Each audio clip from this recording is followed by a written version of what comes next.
Hyderabad central university భూములపైన Tollywood సెలబ్రిటీలు స్పందిస్తున్నారు. HCU భూముల విషయంలో సెలబ్రిటీలు ఏకమవుతున్నారు. సోషల్ మీడియా వేదికగా తమ గళాన్ని విప్పుతున్నారు. హెచ్సియు భూములను కాపాడాలంటూ ప్రభుత్వాన్ని కోరుతున్నారు.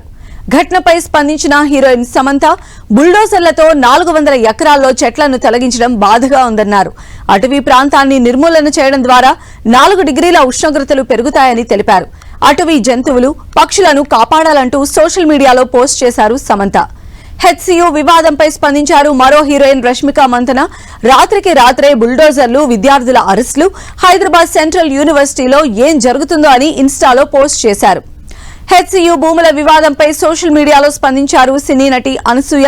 మనమంతా కేవలం భూములను మాత్రమే కోల్పోవడం లేదని, ఓ జీవితాన్ని కోల్పోతున్నామని ఆవేదన వ్యక్తం చేశారు. ఈ ఘటన చాలా హృదయ విదారకంగా ఉందన్న అనసూయ ఇక్కడితో ఈ వివాదం ముగుస్తుందని ఆశిస్తున్నానని పోస్ట్ పెట్టారు.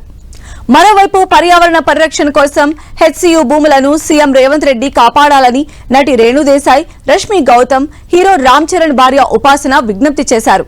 భవిష్యత్ తరాల కోసం ఆ 400 ఎకరాలను వదిలేయాలని వారు రిక్వెస్ట్ చేశారు.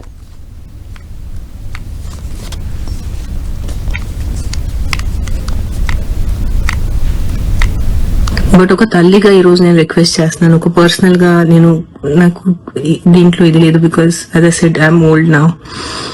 ప్లీజ్ ఒక్కసారి ఆలోచించుకోండి. Yes, development is necessary. I'm not saying no. We are all here because of the developed cities.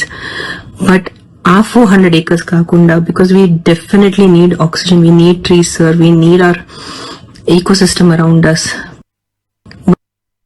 ఇలాంటి ఒక సందర్భంలో ఆ పక్షుల్ని, ఆ పశువుల్ని వారింటి నుంచి బయట తరిమేయడం అనేది ఎంతవరకు కరెక్ట్ నాకు తెలియదు సార్. కానీ you are our only power and you are our only option to rehabilitate those animals.